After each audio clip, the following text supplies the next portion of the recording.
Time now for the Friend Zone. We invite one of our friends within the building at Fox onto the show. Tonight we're joined by one of our best friends, co-host of The Five, Kimberly Guilfoyle, ladies and gentlemen. KG, how are you? Very good, Tucker. Very good. Doing well tonight. Thank you.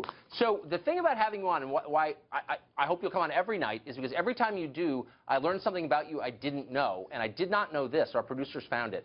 Maybe 10 or 15 years ago, there was a famous dog case in San Francisco where a woman walking back to her apartment in Pacific Heights was killed by two dogs. They were owned by lawyers who gotten the dogs from a white supremacist who was in prison.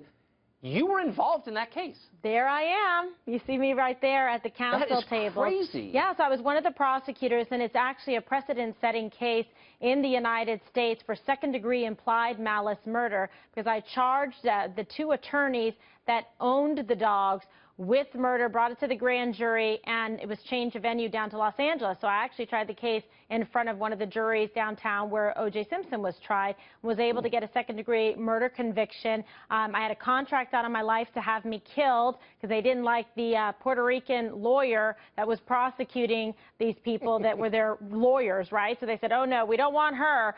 So I stayed on the case, bulletproof vest, blocked plates, the whole deal, had security sleeping with me, in the room, and managed to survive and convict and persevere. And it's actually how I got my start in television, because after doing that, being head of the trial division and all kinds of things in my career at the LADA's office and San Francisco, then I got the calls to come work in television. So that is amazing. So what happened? The Aryan Brotherhood. It was everywhere. The guy was in Pelican Bay, as I remember. That's correct, in a maximum security prison. Yes. Right, and so they were running a dog breeding business out of Pelican Bay, and then these two attorneys fell in love with this guy. No, I'm not making it up. They adopted him and took these two dogs, Bane and Hera, from this dog-of-war kennel, so it was unbelievable. And the two dogs were the ones responsible, obviously, for mauling the woman to death. It was a very sad case, very disturbing. She was a national lacrosse champion from St. Mary's and then went back, to coach there. So Diane Whipple was her name. So that's a picture of me, some video you have from the courtroom. So it was a pretty amazing experience. I still think about it, to this day. I had the medical examiner on the stand for 4 hours because of all the extent of injuries, 76 discrete and defined areas of injury.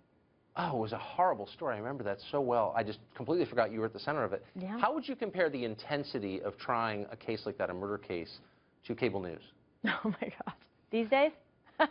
Yeah, these days. These days. Well, I think it prepared me well for any kind of television cross-examination, life cross-examination. But it really did make me, I think, being a lawyer like that, trying all my cases without notes, and I tried everything up through death penalty cases, prepared me for television. It certainly prepared me for the Friend Zone, and, back and forth, and I say most especially for the Five, where we get after it, right? It's true. Though no one goes to prison.